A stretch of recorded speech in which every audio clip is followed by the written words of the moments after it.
Aku matiin komennya. Question tulis aja di kolom question.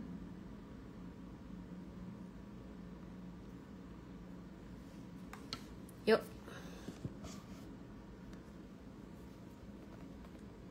Kita lihat ya. Dari IHSG dulu, nanti aku akan bahas US stocks. Jadi IHSG hari ini naik kembali gap up, tapi kalau dilihat sebenarnya gap up-nya atau naiknya itu udah jenuh banget gitu. Nah, nanti 17 Agustus IHSG bisa 8.000 nggak? Tanggal 19 ya, biasanya libur terus sih. 19 bisa tuh kemungkinan 8.000-an. Nah, kalau 17 Agustus berarti harapannya kan tinggal besok ya, hari Jumat besok ya. Besok Jumat kalau nyenggol 8.000, yeay. Indonesia 80 tahun, IHSG 8.000. Cuman aku nggak terlalu perhatiin IHSG ya, seperti biasanya. Aku lebih saham ke saham per saham yang aku perhatikan. Nah, salah satu yang menggerakkan IHSG hari ini naik tuh ada saham DSSA. Kalau kemarin saham-saham Big Bang, hari ini saham DSSA. Merasa terganggu dengan eyeliner yang aneh. Oke, ya jadi di SSA hari ini naik sekitaran 3,95%. Saham ini agak-agak kurang liquid meskipun market cap-nya gede, jadi jangan diborong dulu teman-teman ya. Ini ketinggian ya. Terus kemudian MTech ini potensi jadi multi baggernya MTrade. Terus tadi aku ditanya sama salah seorang teman aku, kok baru bilang? Lucu juga ya. Aku bilang apanya baru bilang gitu. Kok baru bilang MTech? Loh, MTech kita udah bilang dari kapan nih? Dari Juli ya, review buy-nya. Kok baru bilang potensi multi bagger? Oh begitu. Iya, aku mau jelasin ya. Yang kita sebut potensi multi bagger itu kalau di MTrade itu udah cuan lebih dari 50%. Itu potensi multi bagger. Artinya apa? Potensi menuju 100%. Semoga ya. Wah, pasti nggak nih? Ya enggak dong, ya kan kita kan udah cuan sekitar 50-60% ya. Berarti kan perjalanannya udah setengah perjalanan nih kalau menuju 3 digit ya. Cuman ini bukan satu rekomendasi suruh buy sekarang. Yay, congrats M-Traders ya. Mungkin yang M-Traders yang ngikutin pas akhir Juli kemarin yang merasakan keuntungannya.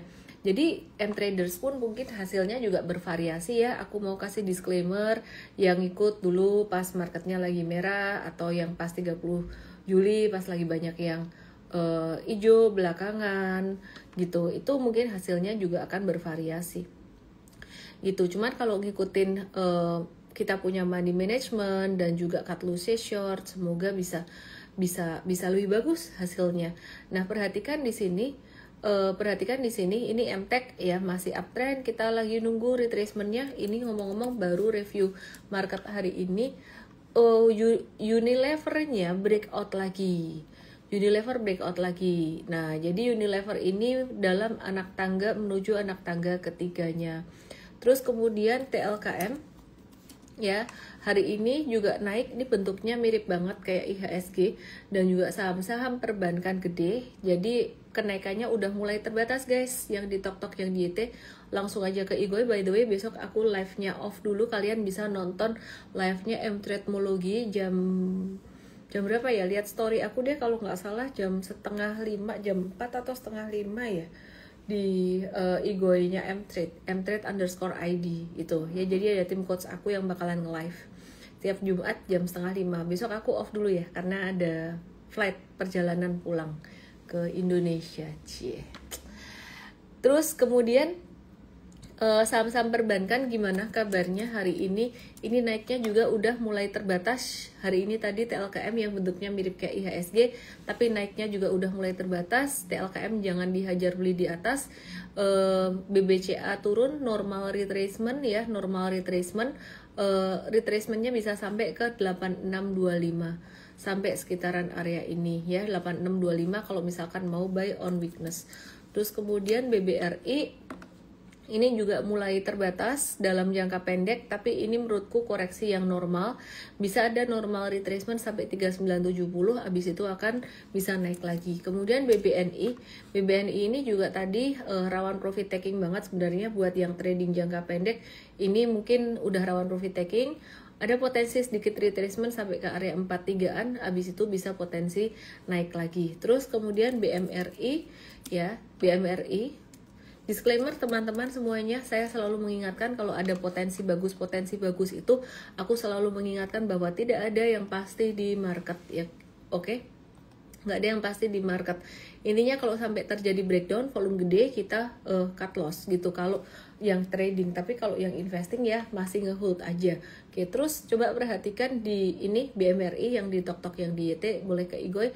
BMRI retracementnya bisa sampai ke 48. Jadi 2 hari ini turun, merahnya masih normal atau masih oke aja. Dan kemudian ASI Astra International ini juga hari ini masih koreksi normal saja gitu.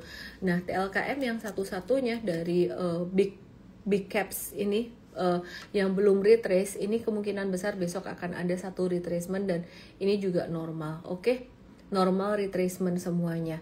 Oke, terus kemudian aku mau bahas saham-saham yang potensial, saham-saham yang aktif, dari saham second liner, saham apa aja yang potensial ya. Terus sebelumnya aku mau bahas sentimen global dulu. Dan net foreign buy di Indonesia itu 864 miliar, yang diborong TLKM 362 miliar, BRI 264 miliar meskipun merah, WiFi 130 miliar, ntar kita bahas juga, Brand 112 miliar, dan AMMN 74 miliar. Oke. Malam hari ini tuh ada berita ya, ada rilis data Amerika PPI dan initial jobless claim. Nah, hasilnya PPI itu naik dan initial jobless claimnya turun gitu. Oke, jadi PPI itu artinya Producer Price Index. Ini sebenarnya adalah angka inflasi di producer ya, jadi di bagian produksi, bukan di bagian konsumsi. Nah, dengan demikian ini PPI ini angka inflasi yang mungkin agak beda ya, yang dirasakan oleh masyarakat. Nah, kita lihat yuk PPI-nya ini gimana kabarnya. PPI-nya naik dari 2,4% jadi 3,3%, yang di tok-tok yang di YT langsung ke Igoy aku @_official, dan pastinya juga Igoynya mtrade_id. Besok live-nya dari situ tim aku sekitar jam 4 atau setengah 5-an. Nah, perhatikan di sini ini PPI-nya tuh kemarin sempat turun, inflasi di produsen turun, terus kemudian ini naiknya lumayan signifikan. Kalau aku cuman bilang 2,4 sampai 3,3 aja nggak kelihatan, tapi setelah kalian melihat gambar visual ini langsung terlihat maknanya bahwa ini naik ke 3,3%, itu naiknya tuh lumayan tinggi dibandingkan dengan sebelum-sebelumnya. Dan bahkan kalau kita lihat ini nomor 3 tertinggi sejak Januari 2025, kemudian di Februari, dan kemudian di 2025 ini yang ketiga tertinggi yaitu di Juli 2025 gitu. Nah, kalau ada inflasi di sisi produsen yang lumayan tinggi, ke depan bisa mempengaruhi harga barang di pasar konsumen, di inflasi konsumennya gitu. Nah, ini inflasinya tuh lebih tinggi dari perkiraan analis tuh naiknya cuma di angka 2,5% aja year on year atau tahunan. Nah, ini yang bulanan. Kalau itu yang tahunan, perhatiin ini yang bulanan, yang di tok-tok yang di YT perhatiin di Igoy aku, ini yang bulanan. Bulanan itu konsensus analis tuh memperkirakan dari 0 itu naik ke 0,2, tapi ternyata melonjak dwing sampai 0,9. Loh, angka 0,9 tuh nggak ada artinya kalau kalian nggak lihat gambar ini di Igoy aku ada gambarnya ya. Jadi ini langsung melonjak signifikan.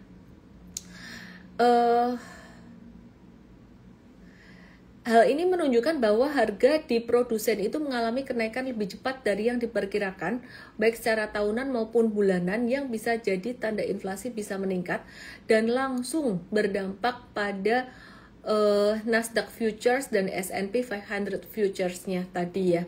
Jadi bursa Amerika tadi futuresnya itu merah, dan kemungkinan ini nanti masih akan merah. Jadi ini bursa Amerika, jadi merahnya tuh gara-gara ini, agak-agak koreksi gara-gara ini gitu. Terus kemudian ada satu data lagi di Amerika yang muncul, ini initial jobless claim ya. Kenapa sih merah? Kalau inflasinya naik itu memperkecil kemungkinan The Fed menurunkan suku bunga, padahal udah 90% nih The Fed perkiraannya di September mau nurunin suku bunga.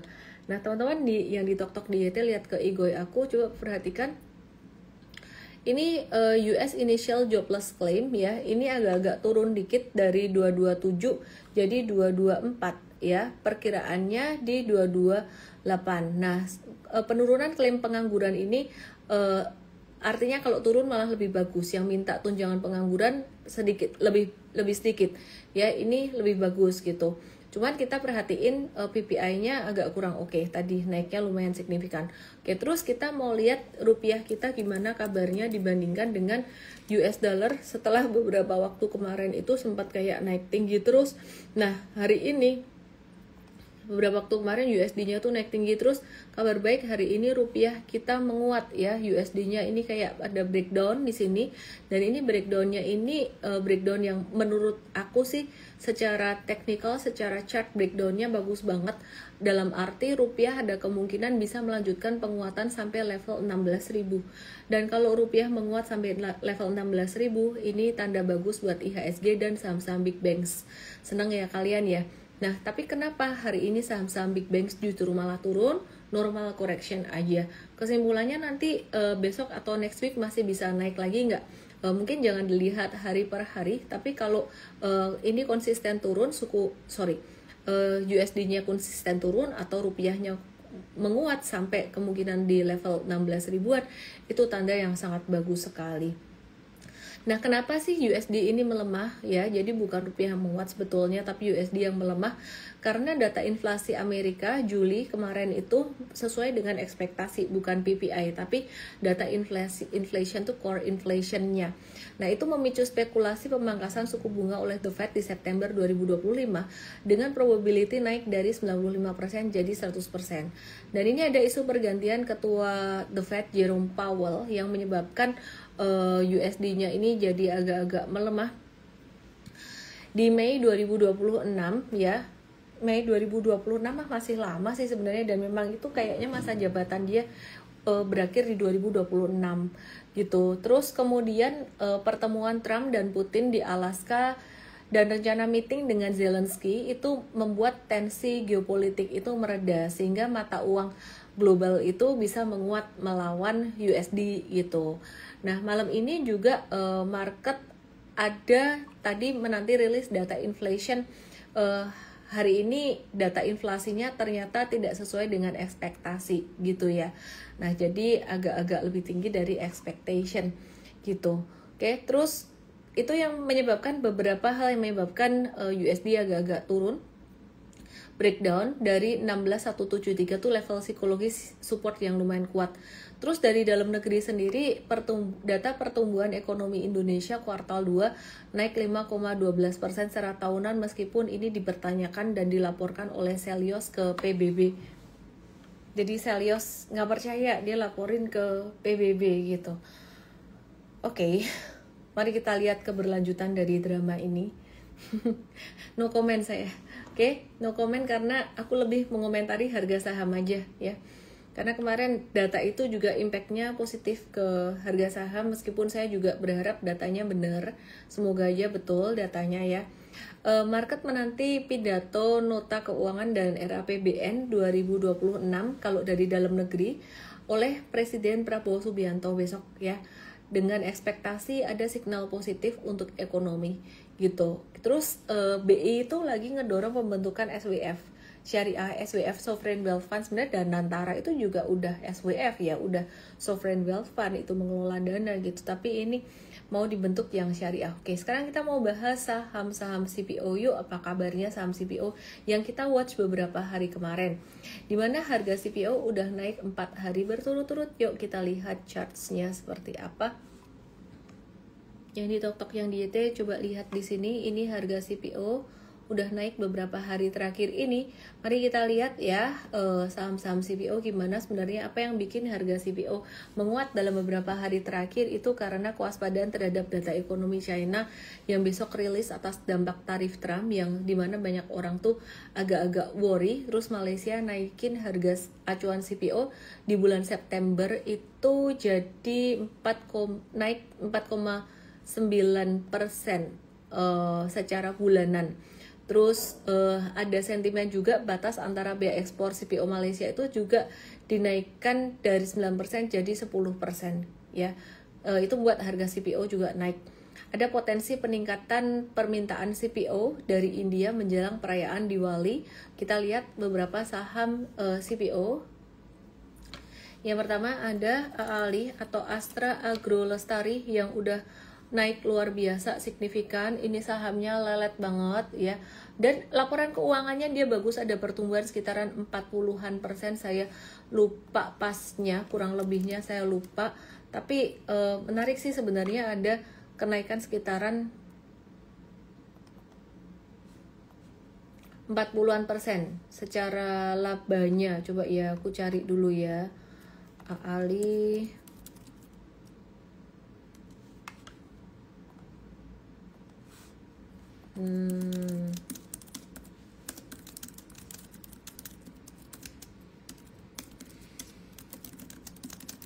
Oke.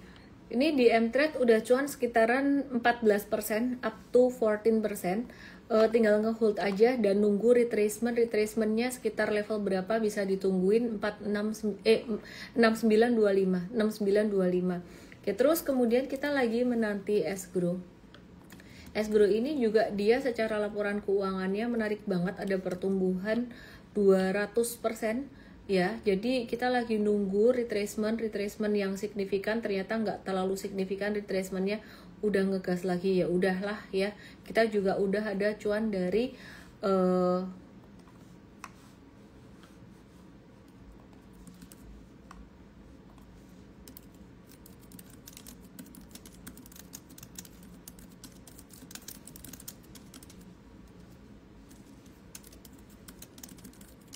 Oke, udah ada cuan dari DSNG dan juga dari TAPG. Ini DSNG sama seperti MTEK bakalan potensi jadi salah satu multi bagger kita. Lu kok bisa tahu? Ya karena udah cuan lebih dari 50%, udah cuan 86 sampai 87%. Bentar lagi 3 digit. Lu mah sudah jalan banyak baru ngomong. Lo ini udah di-review by dari Juli. Mbok ya waktu itu pas Juli bilang ini potensi multi bagger, jadi kita semua beli. Aku tahu isi hatimu. Tapi sekali lagi di M-Trade itu kita enggak yang tipe yang kayak pom-pom kayak gitu, enggak ya. Jadi kita pun ngelihat saham, ada saham yang bagus, ada saham yang bagus banget. Seperti yang saya bilang berkali-kali, yang kita lihat bagus, enggak terlalu bagus, itu bisa jadi multi bagger. Tapi ada juga yang kita lihat bagus banget, jadi multi bagger juga. Nah, salah satunya tuh di SNG. Di SNG ini kalau ini termasuk yang bagus banget atau bagus doang sih, patternnya termasuk yang bagus banget dari awal. Kok nggak dimention? Nanti kebanyakan dimension kena marah lagi kalau turun. Ada tuh saham kayak WiFi kemarin patternnya juga bagus banget gitu. Tapi begitu stop loss ada juga yang marah. Maka dari itu kita berusaha untuk berhati-hati menyampaikan informasi supaya nggak pom-pom. Nah, tapi di sini kalian kalau ngikutin morning briefing dan M-Trade Academy, kalian akan tahu kenapa bagusnya. Bagusnya dia tuh didahului dengan sideways panjang. Sideways yang panjang dan breakoutnya dengan volume transaksi yang cukup besar. Jadi kesimpulannya kalau baru breakout dari sideways yang panjang itu bagus gitu. Ya, jadi ini udah cuan 80-an%, kita tunggu, kita wait and see, tunggu retracementnya. Nah, S-Grow sebenarnya juga cantik menarik ya, tapi S-Grow ini kemarin kita lihat secara liquidity agak kurang sebetulnya. Ya, jadi liquidity-nya kurang waktu di area support di sini, maka dari itu kita nggak buy.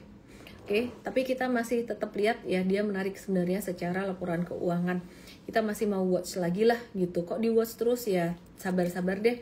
Ini kemarin kan banking jalan, jadi kita muter duit ke banking dulu ya. Terus kemudian TAPG di M-Trade ini kemarin udah sempat cuan. TAPG kita udah profit taking 48 sampai 53%. Profit takingnya pada tanggal 5 Agustus itu di sini. Jadi sebenarnya sejak profit taking nggak kemana-mana. Kita lagi nunggu antara retracement atau uptrend, masih jadi watchlist juga. Yuk kita beralih ke SIMP ya.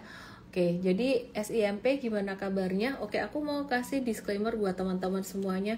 Saham M-Trade belakangan ini banyak yang cuannya gila-gilaan sampai 100%, 80%.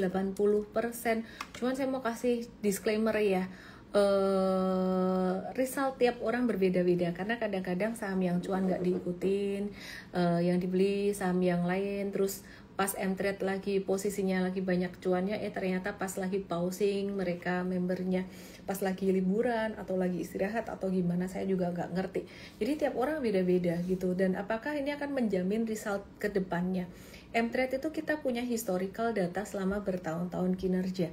Jadi kalau dilihat memang konsisten. Nah, cuman ada waktu-waktunya dalam jangka pendek.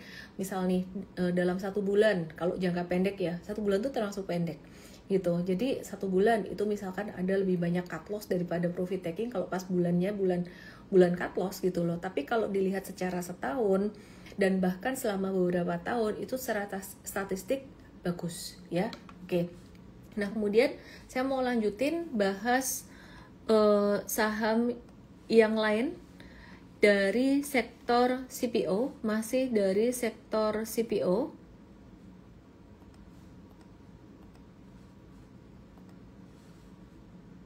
Oke, SIMP. Yuk ke SIMP yuk. Nah, SIMP ini tadi kita baru aja nih masuk ke SIMP. Ada apa SIMP? Secara teknikal, secara charts dia mulai ada pantulan, masih di dalam stage 2-nya. Pendapatannya naik 33% dan labanya naik sekitaran 42% ya.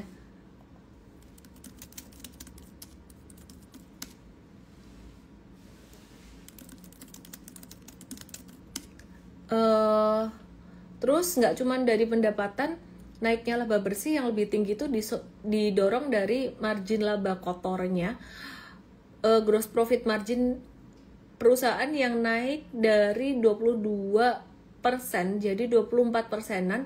Artinya operasionalnya SIMP ini lebih efisien. Nah, aku kepengen kasih lihat kalian ini ya, data pada tanggal, aku nge-live tanggal 30 Juli 30 Juli itu aku ada bahas saham-saham sektor CPO. Aku mau kasih lihat kalian. Oke, ini dia. Ini laporan keuangan first half 2025. Ini CPO. Ini aku kasih lihat ya. Kelihatan nggak? Kelihatan nggak kalian? Kelihatan ya? Yang di tok-tok yang di ke Igoy aja ya. Perhatiin di sini. Semuanya bagus. Waktu itu LSIP belum rilis first half 2025. Ini escrow laba bersihnya naik 236%. Jadi meskipun likuiditasnya kecil, kalau kalian ada ini hold aja nggak apa-apa ya. TAPG di SNK termasuk yang oke juga di sini. LSIP tadi SIMP tadi udah aku bahas, ada pertumbuhan juga secara laba perusahaan. Jadi kalau CPO itu aku lebih melihat secara fundamental perusahaannya secara keseluruhan itu bagus dibandingin hanya sekedar melihat harga CPO-nya dalam jangka pendek aja ya. Jadi secara valuasi juga masih banyak yang murah, dan kemarin paling jongkok sendiri padahal kinerja perusahaannya bagus, makanya nggak heran banyak duit gede beralih masuk ke CPO gitu. Tapi di SNG, TAPG udah ketinggian, Ali juga ketinggian. Escrow baru aja naik tadi, tunggu retracement semuanya. SIMP yang tadi kita baru aja masuk. Oke, terus aku mau move ke sektor yang lainnya dari sektor komoditas. Harum Energy. Hari ini tadi Harum ada breakout ya. Dia tuh diversifikasi ke nikelnya semakin kuat. Breakoutnya sebenarnya tadi cakep banget, tapi sore hari ditutup dengan dia gagal breakout, bentuk candlenya kayak gini. Nggak apa-apa, hold dulu buat kalian yang udah beli. Harum itu dia itu 62% pendapatan dari kontribusi nikel. Kalau dulu banyak orang yang berpikir dari komoditas batu bara ya, ini udah mulai banyak nikel. Nah, jadi kontribusi nikel udah 62% dari pendapatan, dan ini tuh naik signifikan 48% dibandingkan dengan tahun lalu. Penjualan nikelnya tumbuh 41% secara tahunan meskipun harga global melemah. Jadi sebenarnya Harum ini menarik dari nikel gitu. Oke, terus jadi prospek kedepannya cukup oke karena permintaan nikel untuk stainless steel dan juga baterai electric vehicle ini masih tinggi. Ditambah peluang segmen dari batu bara, dia masih ada batu baranya yang potensi membaik di semester 2 karena mulai masuk ke musim dingin ya. Oke, terus pemerintah juga akan menjalankan 18 proyek hilirisasi 618 triliun. Harum ini dia juga berpeluang jika dia punya cadangan membangun fasilitas dan bisa bekerja sama dengan BUMN atau perusahaan luar negeri gitu ya. Jadi Harum nggak cuma batu bara sekarang tapi udah mulai banyak di nikel juga gitu. Oke, kita mau ngintip dikit saham nikel apa kabarnya. Salah satunya ada Inco lagi breakout beberapa hari kemarin 7 Agustus dan sekarang lagi ada di area retracement, just normal retracement aja. Yuk mari kita lihat saham yang lain dari sektor energi. Ini ada ENRG yang lagi sideways setelah M-Trade bungkus cuan sekitaran 140-an persen kalau nggak salah ya. Jadi M-Trade ada bungkus cuan nih 130 sampai 140-an persen. Oke, prospek jangka panjangnya masih kuat dan dia tuh ada ekspansi juga. Dia ngembangin blok Malaka Street ya dan ada menambah kepemilikan di blok Kangean. Jadi kita masih nge-watch buat ENRG. Cuman sideways-nya masih agak prematur, maksudnya belum bisa dibilang sideways gini terus dia bakalan naik. Ini kayaknya masih akan berlanjut sideways-nya dan siap-siap kalau misalkan dia sideways sampai ke level 494 pun masih bisa. Kenapa? Karena dia naiknya di sini lumayan signifikan gitu. Jadi mungkin ada yang nanya sideways panjang itu seberapa panjang? Pendek sudah pendek. Aku melihat sideways yang normal itu sepertiga sampai maksimal 2/3 dari naiknya ini. Nah kalau 2/3 dari naiknya ini berarti kemungkinan sampai level 438 itu udah murah banget atau 490 di sini. Jadi panjang sideways ke kanan ini juga sekitaran 2/3 dari naiknya ini gitu ya. Oke, terus jadi masih bisa di watch. Terus kita mau lihat Unilever, sama aku mau bahas tentang MAPI Mitra Adi Perkasa. Nanti Unilever ini udah mulai ada tanda-tanda recovery bertahap, kayaknya tinggal nge-hold aja. Kalau diperhatikan sideways-nya makin pendek, sideways makin pendek artinya uptrend makin cepat. Cuman hati-hati, kenapa? Dia tuh bekas downtrend banget di sebelah kirinya. Jadi kalau bekas downtrend banget, resistennya banyak banget nih. Nyangkutersnya banyak.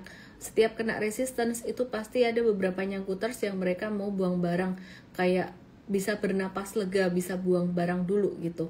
Oke, terus kemudian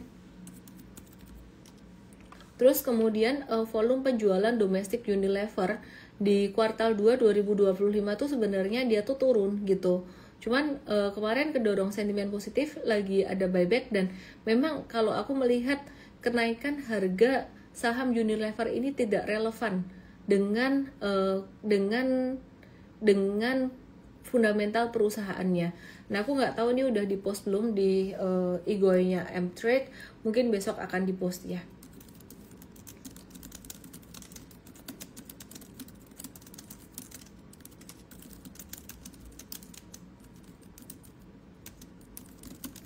Oke, terus kemudian aku mau bahas MAPI Mitra Adi Perkasa. Dia ada satu berita yang lagi ngagetin pasar banget. Dia mau bawa brand S Hardware balik ke Indonesia. Ini jadi katalis positif buat MAPI pastinya. Jadi S Hardware dilepas sama kawan lama, dibawa lagi ke Indonesia sama MAPI. Brandnya tuh kan kuat banget ya dibandingkan nama ASKO. ASKO tuh baru beberapa bulan ini rebranding kan. Orang-orang tuh nama S Hardware tuh masih melekat sekali gitu. Jadi ini dampak positif buat Mitra Adi Perkasa dalam jangka pendek bisa ke 1360, dan kalau aku melihat volume di sini, ini yang masuk nih investor lumayan gede sih gitu. Saya tidak mengatakan bahwa MAPI ini akan rally jauh karena sebenarnya perlambatan perekonomian di Indonesia despite of data GDP growth katanya bagus, tapi jelas-jelas nyata ada perlambatan perekonomian di Indonesia. Sektor retail tuh pasti terdampak. Kalau sementara ini aku melihat meskipun volume breakoutnya bagus, MAPI ini kita ngelihat naiknya tuh masih dalam sementara aja gitu. Nah, bagaimana kabarnya dengan ASKO yang sekarang namanya Aspirasi Hidup Indonesia dengan kode sahamnya ACES? Ya, ini jadi sideways aja dan M-Trade ada beberapa waktu yang lalu kayaknya kita keluarnya tuh cut loss deh. Aku coba buka ya. Nih, kita cut loss 6%, sekitar 6%. Ya, jadi kita nggak masuk di situ. Dan tadi kita ada masuk di MAPI. Oke. Dikit soal DSSA, dia ada ekspansi bisnis bikin panel surya, not a buy sell recommendation, kemudian sedikit update tentang GoTo. GoTo ini ruginya turun banget, 74% secara tahunan, jadi 742 miliar. Jadi pendapatannya naik 11%, ruginya turun banget, dan kenaikan pendapatan dari jasa pengiriman pinjaman. Aku mau mencermati satu hal. GoTo itu dapat sumber income baru, jadi income-nya naik tinggi dari pinjaman atau ngasih utang. Ini aku memberikan satu pendapat yang benar-benar objektif, nggak ada saya melihat, nggak ada, maksudnya saya tuh nggak ada like and dislike dengan satu company gitu loh. Jadi saya mengkhawatirkan akan adanya resiko gagal bayar sebenarnya di sini ke depan. Nah, jadi aku memilih untuk berhati-hati. Kemudian harga sahamnya sekitaran 62, bisa potensi turun sampai ke berapa, ini aku melihat masih riskan. Jadi kalau misalkan kalian mau beli, do your own research. Aku pernah dimarahin sama investor, bukan aku sih. Saya dan tim tuh pernah dimarahin. Perkaranya apa? Perkaranya gini. Dia tuh nanya, ada orang nanya, GoTo pas tuh turun di sini nih, di sini nih, kan turun kan ya. Kita bilang ya memang waktu itu jawabannya mungkin kurang lengkap ya. Dia nyangkut beli sendiri, nyangkut di atas banyak, terus nanya kita posisi ini bagus nggak ya. Kita secara kacamata investing kita bilang enggak gitu. Yang di tok yang di IT aku kasih lihat di Septemberan, mungkin ya kurang lebih sini, kalau enggak di sini nih. Kita bilang secara investing enggak masuk semua gitu loh. Habis itu naik, waduh, marah banget. Gara-gara lu ya kita udah jualan. Loh, kita nggak suruh kamu jual beli, kita kasih tahu secara kacamata investingnya. Investing tuh dari fundamental tuh gak masuk sama sekali. Kalau mau main cepat itu trading. Nah, dari kacamata trading kita pernah beberapa kali trade GoTo. Tapi kalau kondisinya lagi begini, ya trennya nggak dapat juga. Sementara kita nggak. Tapi kalau dia naik gimana ya, sebodoh amat. Emang dia nggak boleh naik gitu loh. Terus pertanyaan saya, apakah semua saham naik kita harus beli? Enggak ya, gitu. Oke. Terus balik lagi dikit ke TLKM, Goldman Sachs ada naikin target harga TLKM dari 3150 jadi 36, nggak usah terlalu dipusingin, 36 itu dekat dan nggak usah pusing dengan target. BBRI katanya dia mau ngedorong pertumbuhan kredit berkelanjutan.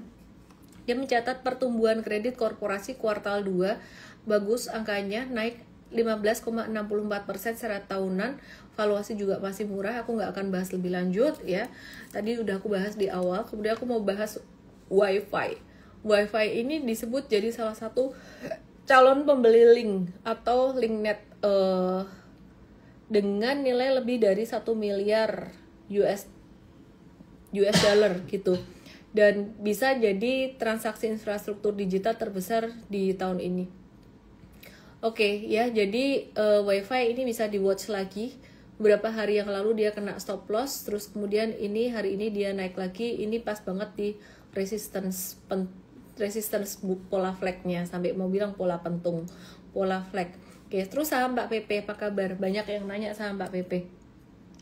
Grup Barito ini rame-rame jual saham untuk menambah free float-nya ya. Jadi ini brand, ini Green Era PT Ltd afiliasi pengendalinya jual 8,3 juta saham di harga rata-rata 9.126. Oke, terus kemudian ini harga sahamnya masih naik kayak gini, tapi udah hati-hati sih, ini udah kecil-kecil candle-nya, ini udah rawan banget profit taking.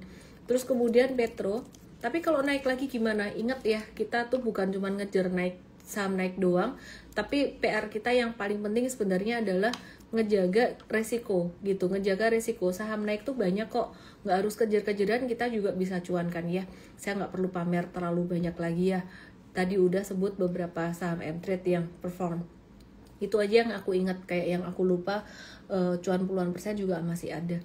Kemudian brand lagi Petro tuh PT Caraka Reksa Optima ngejual 240,9 juta saham atau 2,39%, di harga rata-ratanya 2.969 tuh pada tanggal 8 sampai 13 Agustus. 8 sampai 13 Agustus itu sampai kemarin ya, sampai kemarin gitu.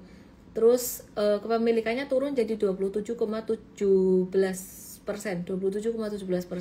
Kemudian untuk saham cuan ya, Pak Prayogo Pangestu pekan lalu jual 1 miliar saham 0,89% di harga rata-rata 1.450. Tujuannya tuh apa sih? Biar bisa memperbanyak peluang saham ini tuh untuk bisa masuk ke MSCI gitu. Jadi supaya bisa masuk ke MSCI waktu itu. Untuk saham yang udah ada di indeks free float lebih tinggi itu bisa meningkatkan bobot atau upweighting ya. Jadi memang sengaja digedein free floatnya supaya bobotnya bisa ditingkatkan gitu di MSCI itu sendiri. Terus kemudian kedua kondisi ini tuh bisa memicu aliran dana asing atau foreign inflow dan bisa jadi katalis positif buat harga sahamnya.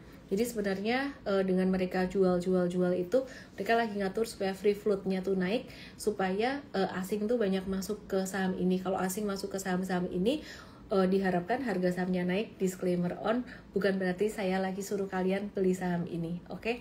Kalau aku masih kelihat chartnya masih agak ketinggian, oke? Terus US stocks sedikit saya bahas tentang US stocks sebelum saya bahas pertanyaan-pertanyaan kalian.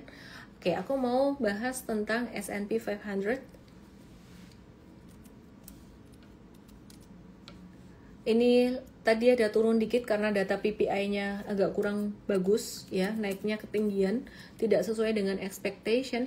Kalian bisa perhatikan juga Nasdaq juga agak-agak turun. Terus kemudian Dow Jones ini juga agak turun sedikit ya, pas di resistance. Terus kemudian aku mau bahas beberapa saham. Ya, ini ada saham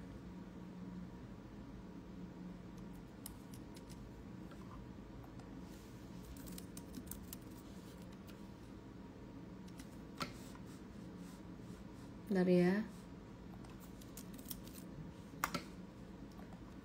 BLSH.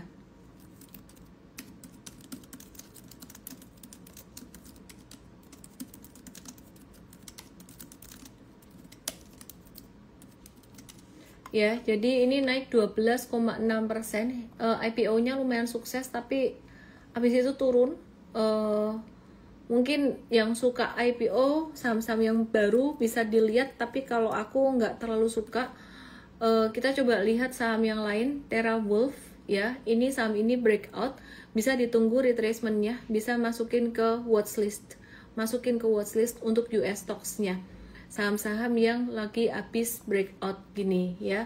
Jadi TeraWulf ini dia menandatangani kesepakatan colocation dengan Fluidstack senilai 3,7 miliar US dollar didukung Google dengan 1,8 miliar US dollar. Oke, terus kemudian Cisco. Ini laporan kuartalannya dia positif, jadi ini dia ada pantulan, meskipun naiknya kelihatannya kayaknya cuma 1% doang, tapi dia dari bawah sebenarnya. Ini patternnya menarik juga ya, jadi bisa diperhatikan. Oke, terus laporan kuartalannya pendapatannya naik melebihi ekspektasi. Terus kemudian kita mau lihat JD. Dari yang tadi saya bahas, yang menarik, paling menarik TeraWulf ya. Jadi pendapatan kuartal 2-nya juga sebenarnya oke. Terus kemudian DLO, ini beberapa emiten yang secara pendapatan oke. Secara laporan keuangannya tuh oke ya. Terus ini ada DLO, ini dia naik gap up juga ya. DLO ini The Local Limited, dia itu laba kuartal 2-nya melebihi ekspektasi.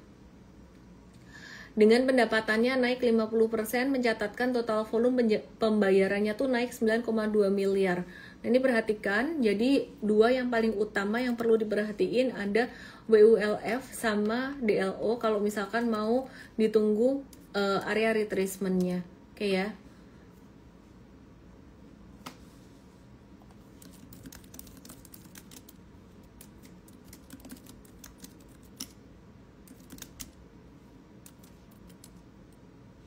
Oke, terus aku mau bahas pertanyaan kalian buat Indostox. Dari Brooklyn, Awatara. Itu good morning juga. Kok good morning? Mereka lagi di Amerika kayaknya. Aku hafal beberapa yang di luar. Bu Jomelan di Kanada juga, hebat ya kalian ya. Aku kagum pada kalian. Kalian kagum padaku, aku kagum pada kalian. Hebat banget loh kalian tuh masih nontonin beda waktunya gini. Di Igoy gak ada suaranya. Masa gak ada suara? Di Igoy ada suaranya gak sih? Ada loh. Di YT gak ada suara. Mosok sih? Di YT ada suara gak? Herianto, Lasha Mendu, Agus Kiwanto. Ada suara nggak? Ada kan? Ini Selen hebat banget. Kalian hebat banget. Aman ya? Oke. Question. PTBA Daro BBPT Wifi Toba. PTBA Daro BBPT Toba Wifi kan sudah aku bahas. Jadi PTBA Daro BBPT Toba. PTBA Daro PTBA tidak kemana-mana. Masih di supportnya terus, lama banget sideways-nya, lama banget. Kalau trading breakdown dari 2390 cut loss, dividen investor beli pelan-pelan. Oke ya. Eliana, kamu juga wanita hebat. Oke, terus Toba. Ngantuk aku, lagi di support sih, spekulatif buy on weakness. Oke. Resiko ditanggung sendiri. Wifi udah dibahas tadi. Harum kenapa naik sendiri batubara? Itu dia nikel tadi udah tak bahas. Antam, aku lagi nungguin Antam. Antam di support nih, dekat support. Cakep dia retracementnya. BBPT cakep. CPO tuh lagi cakep. Ini cakep nih. Kalau misalkan tadi kalian ada buy, that's good. Kalau nggak ada buy ya tunggu retracement, oke lah. Atau nunggu saham, masuk saham yang lain juga.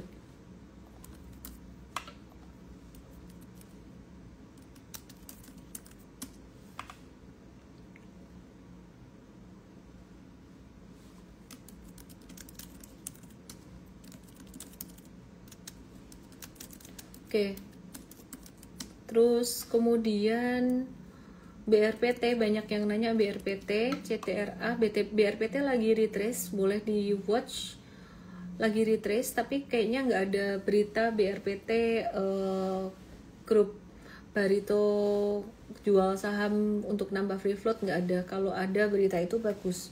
Kayaknya tadi masih belum ada. Jadi wait and see dulu. Pegas. Yang lain teman-temannya grup Barito tadi ada kabar itu aku udah bahas ya. Pegas lagi retrace aja, support 1645, breakdown dari situ cut loss.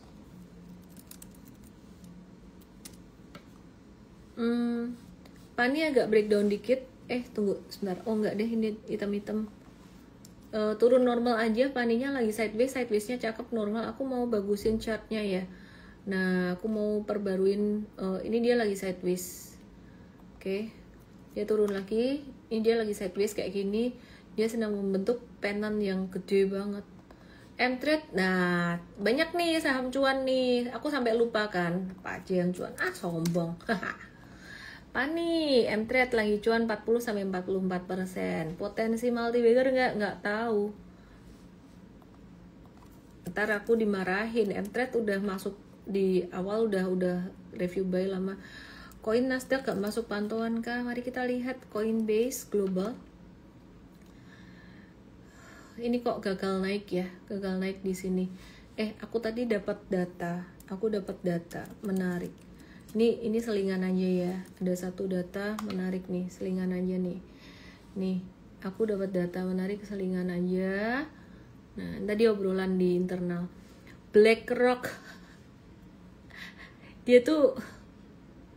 BlackRock itu punya holding Ethereum lumayan banyak. Wow. Oke, jadi mulai pada ngelirik kripto. Yuk kita lihat kripto dikit yuk. Kita lihat kripto ya. Kriptonya udah mulai banyak yang all time high. Prinsipnya sama kayak saham. Gak usah lah trading yang micin-micin. Perhatiin di sini. Ini Ethereum-nya all time high. Cara mainnya wait and see aja, tunggu retrace dikit. Kalau trading tunggu retrace di 4265. Kalau mau yang jangka menengahan tunggu di 3865. Oke. Terus kemudian Bitcoin ya, tunggu di area retracement di sini. Di sini ya. Nah, di 118.240-an. Oke.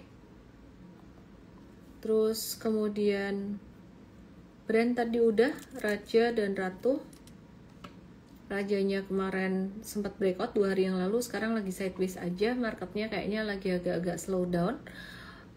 Nunggu data PPI malam hari ini dan udah keluar, datanya nggak terlalu bagus, lebih tinggi dari perkiraan, dimana kalau ketinggian berarti inflasinya terlalu kencang secara inflasi dari produsennya. Oke, Excel, Medco, Pesap.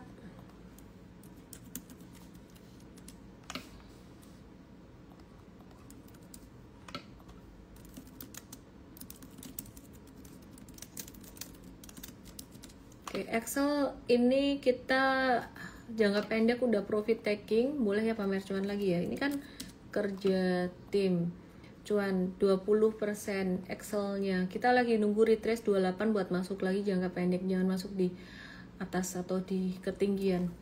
MBMA kita udah cut loss beberapa hari yang lalu sejak dia gagal masuk di MSCI, jadi kita lagi wait and see aja. ADMR breakdown yang biru ini kita udah cut loss tapi masih ketahan garis merah.